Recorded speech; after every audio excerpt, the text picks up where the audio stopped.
समाज सुधार यात्रा को समाज सुधार अभियान दिया गया, इसलिए कि यात्रा बंद हो जाती है, समाप्त हो जाती है, लेकिन अभियान चलता रहता है। नीतीश कुमार के द्वारा इस अभियान को चलाया गया, उसके बावजूद भी शराबबंदी कहीं नज़र नहीं आ रही है। खुद उनके गृह जिले में भी कई लोग शराब पी कर मर गए हैं। तो इसको लेकर भारतीय जनता पार्टी क्या सोच रखती है? अगर शराब आप शासन में हैं, शराबबंदी है, फिर भी शराब आ रहे हैं, बिक रहे हैं, लोग पी रहे हैं। देखिए, भारतीय जनता पार्टी राज्य में माननीय मुख्यमंत्री नीतीश कुमार के शराबबंदी कानून का पुरजोर तरीके से समर्थन किया, सदन के अंदर भी और सदन के बाहर भी। सड़क से लेकर सदन तक भारतीय जनता पार्टी शराबबंदी में नीतीश कुमार के इस शराबबंदी कानून के साथ खड़ी है।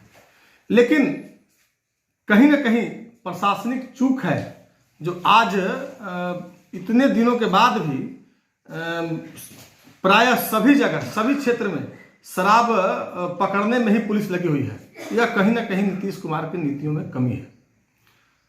भारतीय जनता पार्टी प्रारंभ से ही, या हमारे आदरणीय नेता बिहार के प्रदेश अध्यक्ष संजय जायसवाल जी ने भी शराबबंदी कानून पर प्रश्न पूछे हैं, तो जदयू के नेता उन पर प्रहार किया। मेरा कहना है कि अगर मुख्यमंत्री जी कहते हैं कि शराबबंदी कानून, जिस थाना क्षेत्र में शराब पकड़ा जाएगा उस थाना क्षेत्र के वो चौकीदार को निलंबित किया जाएगा, थाना क्षेत्र के थानाध्यक्ष को निलंबित किया जाएगा, क्षेत्राधिकारी थानाध्यक्ष को निलंबित किया जाएगा। कल जो नालंदा की घटना परसों हुई है, उसमें पूरी तरह से जिला प्रशासन दोषी है और जिला प्रशासन का काम शराब से हुई मौत को गलत धारा देने का जो प्रयास किया गया है, यह निंदनीय है। कहीं से भी यह कार्य स्वीकार नहीं है कि जिला प्रशासन के लोग शराबबंदी से जो दुर्घटना हुआ है, जिसमें लोग हताहत हुए हैं, उसको प्रशासन के लोग गलत बयानी करें। अभी औरंगाबाद में भी आज समाचार आ रहा है, बड़े पैमाने पर दिखाया जा रहा है कि एक जगह पे बालू के अड्डे पे शराब परोसा जा रहा है, शराब पिलाया जा रहा है। तो कहीं ना कहीं इसमें प्रशासन की भूमिका अत्यंत संदिग्ध है और मेरा सरकार से भी मांग है और अपने पार्टी के नेताओं से भी आग्रह है कि भारतीय जनता पार्टी अपने अस्तित्व के लिए, अपने सम्मान के लिए, अपना जो मौलिक संरचना है, भारतीय जनता पार्टी का जो मूल्य भावना है, उसकी रक्षा के लिए इस शराबबंदी कानून पर पुरजोर तरीके से प्रशासनिक समीक्षा करवाए, ताकि जो राज्य की बदनामी हो रही है, सत्ता के भागीदार होने के नाते भारतीय जनता पार्टी के ऊपर भी संदेह समाज के कई वर्ग के द्वारा व्यक्त किया जा रहा है, वैसे मुद्दे पर स्पष्ट निर्णय लेकर और आज सरकार के साथ दो टूक वार्ता करनी चाहिए सरकार को। लेकिन कहाँ कमियां रह जा रही हैं? देखिए, कमी का कई कारण है। कमी का कारण है कि मुख्यमंत्री समाज सुधार यात्रा कर रहे हैं, लेकिन समाज सुधार यात्रा के बदले उनको चाहिए था कि व्यवहारिक रूप से धरातल पे लोगों की भावनाओं के साथ जुड़कर और उनको प्रेरित करके और उनको शराबबंदी के खिलाफ माहौल तैयार करते। सिर्फ प्रशासनिक हल्के से या प्रशासन के वो क्या कहते हैं, रौब से किसी भी कानून को समाज के जनमानस तक नहीं उतारा जा सकता है। समाज के जनमानस में उतारने के लिए उनके साथ खड़ा होना पड़ेगा। हम जानते हैं आज कई योजनाएं चलती है हमारी, समाज के अंतिम पंक्ति तक खड़े व्यक्ति तक समाज के विकास का किरण पहुंचाने का हम योजनाओं को चलाते हैं, लेकिन जब तक उनके विश्वास को, जब तक उनके भावनाओं को हम नहीं जोड़ पाते हैं, जब तक उनको यह नहीं लगेगा कि यह व्यक्ति जो हमारे पास आया है कोई योजना लेकर, हमारे पास जो आया है जो सरकार की नीतियों को लेकर, वह जब तक मेरा अपना नहीं होगा, अपनत्व का भाव जब तक नहीं विकसित होगा, तब तक सिर्फ नियम बना देने से या प्रशासन के छड़ी से वह सुधार नहीं हो सकता है। मैं पूर्व में भी माननीय मुख्यमंत्री जी की कई यात्राएं चली, शिक्षा सुधार यात्रा, कई तरह की यात्रा किए, लेकिन आज भी बिहार में वह समस्याएं जटिल है जिनको सुधारना आवश्यक हो गया।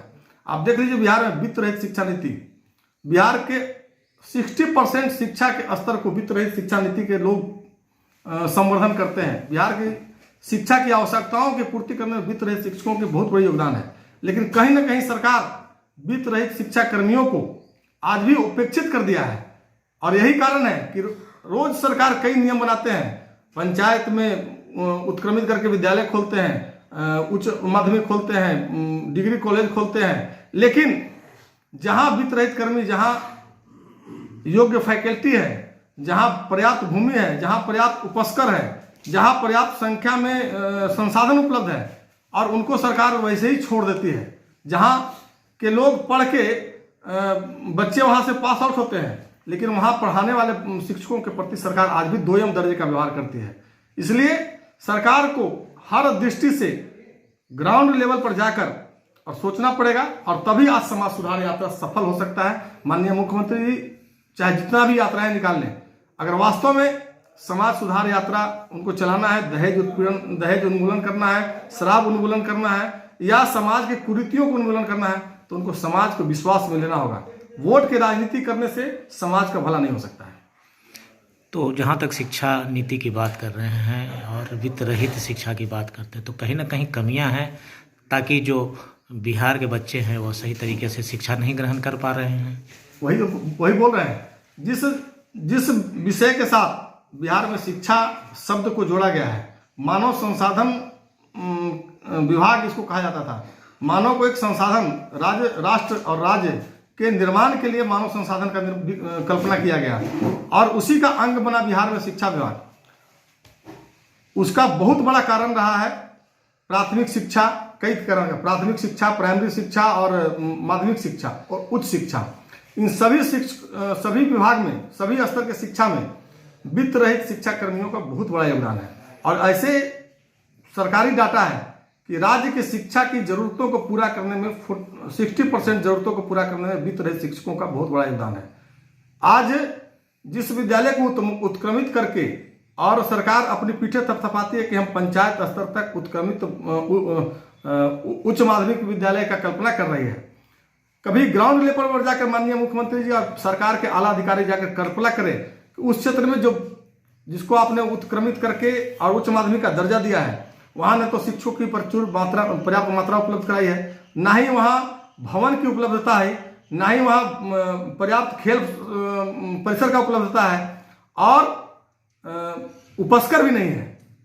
50 लाख के संसाधन देके उस विद्यालय को उत्थान करने की योजना बनाती है, लेकिन जहां वित्त रहित कॉलेजों में, वित्त रहित संस्थानों में, जहां पर्याप्त मात्रा में बच्चे हैं, पर्याप्त मात्रा में शिक्षक हैं, पर्याप्त मात्रा में भवन है, पर्याप्त मात्रा में उपस्कर हैं, फिर उनके साथ दोयम दर्जे का व्यवहार क्यों किया जाता है?